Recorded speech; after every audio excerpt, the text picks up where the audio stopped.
Hello and welcome to Devotions. My name is Keith and I am in the church I pastor, Memorial Presbyterian of Winona. Have you ever felt like God had a plan for your life, that things were just set just right and going great, and then life gets in the way? That's exactly what happened in Paul's ministry in 2 Corinthians. Hear what he has to say. When I came to Troas to proclaim the good news of Christ, a door was opened for me in the Lord. What Paul means there is that he had planned to go to Troas and share the good news. There were people hungering for hope, for forgiveness, for love, for salvation, for faith, for Jesus. And he was there for a couple of days, a couple of weeks, and things were going great. The plans were working. And then life got in the way. It continues when he says this: my mind could not rest because I did not find my brother Titus there. So I said farewell to them and I went to Macedonia. It turned out that he, Paul, and his partner in ministry, Titus, were supposed to meet up in Troas. And after a couple weeks, it was clear Titus wasn't coming. So he left in search of his friend, of his partner in ministry. Have you ever had that moment where it's clear I can't do the thing I think God wanted me to do all along because the people I care about, the things that are important to me, get in the way?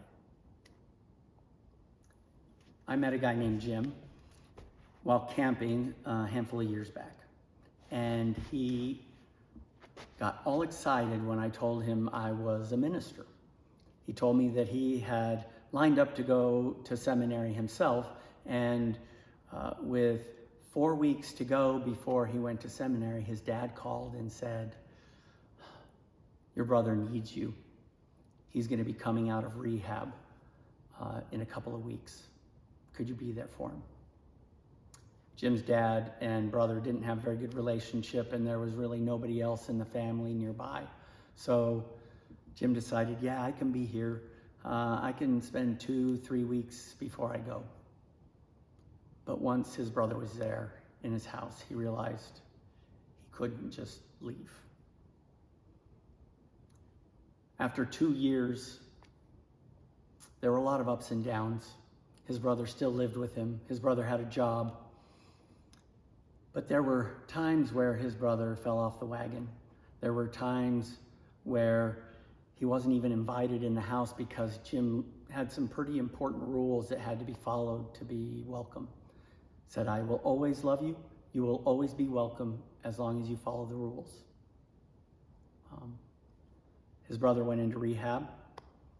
And another time, that made it the 4th time. And when his brother came back, Jim was able to sway his brother into going to church. His brother hated church. Even as a kid, he was looked down upon. Jim was the guy who liked Sunday school. He was the one who read the Bible between Sundays. He was the one that talked to all the little old ladies and gave them hugs. And his brother, not so much. His brother always felt judged, always felt less than, always felt unwelcome. So when he came to Jim's church, he was shocked because Jim had friends. He had told his friends about his brother, who welcomed him.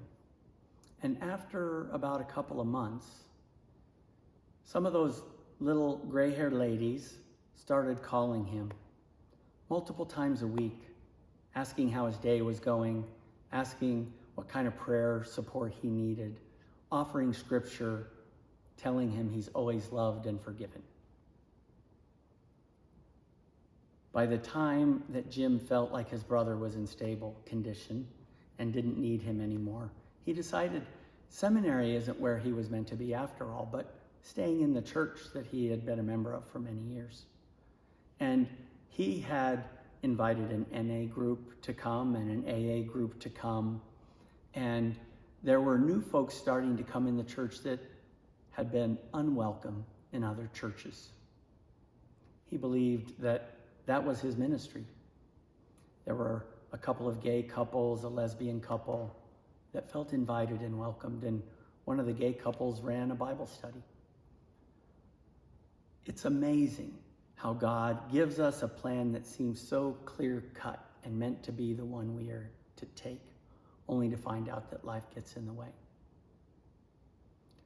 Are there ways that life is getting in the way for you that make it hard for you to live out the goals and the plans that you had for yourself?